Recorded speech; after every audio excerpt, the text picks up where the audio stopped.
বাস্তবায়ন সংস্থা কর্তৃক আয়োজিত আজকের এই সেমিনারে, আজকের এই আলোচনা সভায় উপস্থিত সম্মানিত সভাপতি, সম্মানিত প্রধান অতিথি আসেন এখনো, যাই হোক, সম্মানিত প্রধান অতিথি, বিশেষ অতিথিবৃন্দ এবং মানবাধিকার প্রতিষ্ঠা ও বাস্তবায়ন সংস্থার সকল পর্যায়ের নেতৃবৃন্দ, আসসালামু আলাইকুম ওয়া রাহমাতুল্লাহ।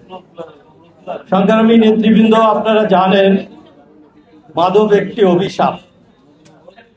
দেশ, জাতি, সমাজ এবং রাষ্ট্র ও ভবিষ্যৎ প্রজন্মের জন্য মাদক একটি ভয়াবহ অভিশাপ। এই মাদক থেকে রক্ষা করতে হলে আজ এই মাদক বহু যুব সমাজকে ধ্বংস করে দিয়েছে, বহু প্রাণ কেড়ে নিয়েছে, বহু পরিবার ধ্বংস হয়ে গেছে। তাই মাদককে চিরতরে সমাজ থেকে, রাষ্ট্র থেকে নির্মূল করতে হবে। মাদককে নির্মূল করতে হবে, মাদক মুক্ত দেশ গড়তে হবে, মাদক মুক্ত সমাজ গড়তে হবে।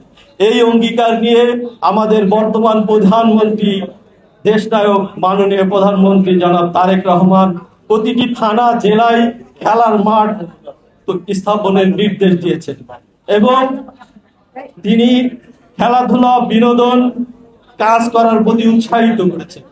কাজ করুন, সমাজকে বেকার সমস্যা দূর করুন, কাজ করুন, কাজ।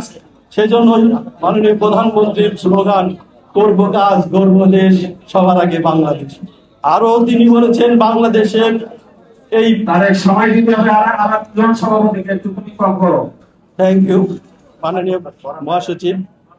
আসলেই অনেক বক্তা আছে, যাই হোক, আমরা সবচেয়ে বড় যে স্লোগান, যে আমরা যদি আধুনিক বাংলাদেশ বিনির্মাণ করতে চাই, আমরা যদি উন্নয়ন ও গণতন্ত্র রক্ষা করতে চাই, তাহলে সবার আগে মানবাধিকার প্রতিষ্ঠা ও বাস্তবায়ন করতে হবে।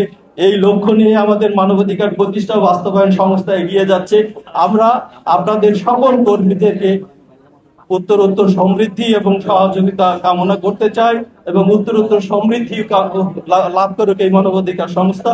এই লক্ষ্যে আমি আমার বক্তব্য শেষ করছি। আসসালামু আলাইকুম।